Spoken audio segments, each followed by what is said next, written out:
শুভেন্দু অধিকারীকে দিয়েই শুরু করো। কোন মুসলমানের ধর্ম নিয়ে অবমাননা করার ক্ষমতা ডোনাল্ড ট্রাম্পেরও নাই, সেখানে তো শুভেন্দু অধিকারী একটা সামান্য পুঁটি মাছ। ওর এত বড় কলিজা কিভাবে হয় যে এবার কোরবানির ঈদে পশ্চিমবঙ্গে কোনো পশু জবাই করতে দিবে না? আমি তার তীব্র নিন্দা জানাই এবং আমি পশ্চিমবঙ্গের মুসলমানদেরকে বলবো, দরকার পড়লে এবার কোরবানি শুভেন্দু অধিকারীকে দিয়েই শুরু করো। যদি তারা করতে না দেয়, দরকার পড়লে জনতা পার্টির কয়েকটারে জবাই দিয়া দাও। কথা ক্লিয়ার? মুসলমান সেই বিলাই না, মুসলমান মুহাম্মদুর রাসূলুল্লাহ সাল্লাল্লাহু আলাইহি সাল্লামের উম্মত। তারা দুনিয়ার কোনো মিসাইলকে ভয় করে না। এবং আমি বাংলাদেশ সরকারকে অনুরোধ জানাবো যে আপনারা একটা পররাষ্ট্র নীতি আপনাদের পরিবর্তন করেন। 54 বছর দালালি করছেন, আর দালালি করার চিন্তা করেন না।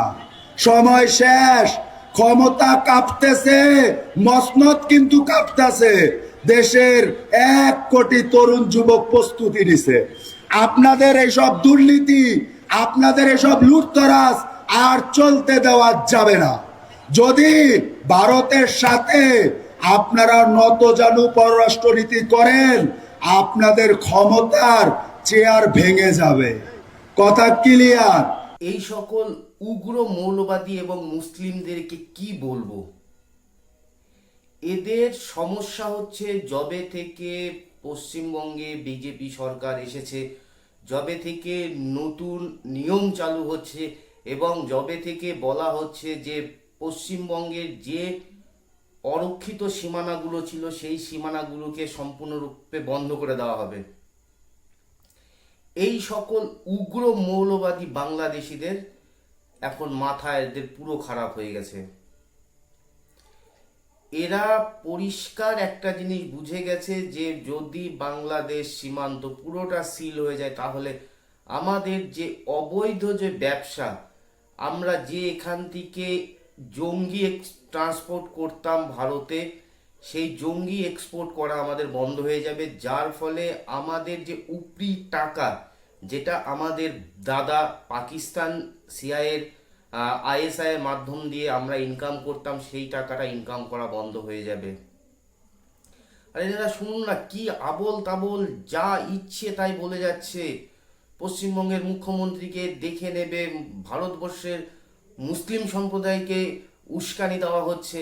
শুনুন, আপনাদেরকে একটা কথা বলি, ভারতবর্ষের মুসলিমরা আপনাদের মতো অত বোকা না। যথেষ্ট এনা প্রতিটা ভারতবর্ষের মুসলিম ভারতীয়, এদের বুকে ভারতবর্ষের প্রতি যথেষ্ট ভালোবাসা রয়েছে। এরা দেশের জন্য জীবন দিতে শুদ্ধ পারে। আপনাদের মতো এত কট্টর না ভারতবাসী মুসলিমরা। আপনারা আপনাদের দেশে জেহাদ সৃষ্টি করছেন, করুন, এর মধ্যে উস্কানিমূলক মন্তব্য করবেন না। এবং এই সকল জায়গাগুলিতে দাঁড়িয়ে ভারতে কি নিয়ম চালু হবে না হবে সেটা ভারতের জনগণ বুঝবে। এইখানে আপনাদের উস্কানিমূলক মন্তব্যের কোনো জায়গা নেই। দ্বিতীয় নাম্বার কথা হচ্ছে, আপনারা বরংবার এই বলবো, আজকে মোহাম্মদ ইউনূসের সরকারের শুধু মুখটা চেঞ্জ হয়ে তারেক রহমানের সরকার এসে বসেছে, শুধু সরকারের মুখটি চেঞ্জ হয়েছে।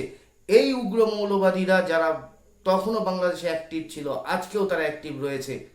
তারা ভারত সম্পর্কে, পশ্চিমবঙ্গের মুখ্যমন্ত্রী সম্পর্কে, ভারতবর্ষের প্রধানমন্ত্রী সম্পর্কে যা ইচ্ছা তাই উল্টোপাল্টা কথা বলে যাচ্ছে। তারেক রহমানের সরকার মুখে ভারত বন্ধুত্বের কথা বলছে। আপনারা যদি সত্যি ভারতের সাথে বন্ধুত্বপূর্ণ সম্পর্ক চান, তাহলে এই সকল উগ্রপন্থা যারা রয়েছে, যারা ভারতের বিরুদ্ধে ক্রমাগত উস্কানিমূলক মন্তব্য করে যাচ্ছে, দেখুন, আপনারা একটা ভালো প্রতিবেশীর নমুনা তৈরি করুন, একটা ভালো প্রতিবেশীর হওয়ার মাইলস্টোন তৈরি করুন আপনারা। এই সকল উগ্র মৌলবাদীরা আজকে শুধু ভারতবর্ষের জন্য ক্ষতি তা না, এরা আপনাদের জন্য, আপনার দেশের জন্য ক্ষতি। আজকে আপনারা এদের স্বার্থ সিদ্ধি করতে পারবেন না, এদের কথা মতন সরকার চালাতে পারবে না, আপনার সরকারকে কালকে এরা ফেলে দেবে। এরা কোনো দেশের জন্য হতে পারে না, এরা কোনো জাতির জন্য হতে পারে না, এরা সম্পূর্ণ নিঃস্বার্থ। যেখানে এদের স্বার্থ বিঘ্নিত হবে এরা সেখানেই গিয়ে চিৎকার চেঁচামেচি শুরু করে দেবে এবং সেখানেই উচ্ছৃঙ্খলা সৃষ্টি করবে। আজ এরা চরম থেকে চরমতম মৌলপন্থাতে চলে গেছে। আজকে আপনার বাংলাদেশকে স্টেবল করুন, এই মৌলবাদীদের লাগাম টানুন, না হলে পরে আপনার দেশে আপনারা যদি এদের কথা মতো না চলতে পারেন তাহলে আপনার দেশের সরকারকে এরা স্টেবল রাখতে দেবে না। কোনো ধর্মই উগ্রতা ঠিক নয়, যে কোনো ধর্মের জন্যই হোক। আর দ্বিতীয় নম্বর কথা হচ্ছে, ভারতকে নিয়ে এত মাথামাতি কেন? ভারত যদি আপনাদেরকে এক্সপোর্টগুলো বন্ধ করে দেয় আপনারা খেতে পারবেন না। আমি সব বাংলাদেশিদের বলছি না, সব বাংলাদেশি মুসলিমদের বলছি না, কিছু কিছু বাংলাদেশি মুসলিমরা এই উগ্র এবং তারা তাদের পাবলিসিটি স্টান, আমি এটা বলবো, তাদের পাবলিসিটি স্টানের জন্য এই ভারত উস্কানিমূলক মন্তব্য দিচ্ছে। এবং কিছু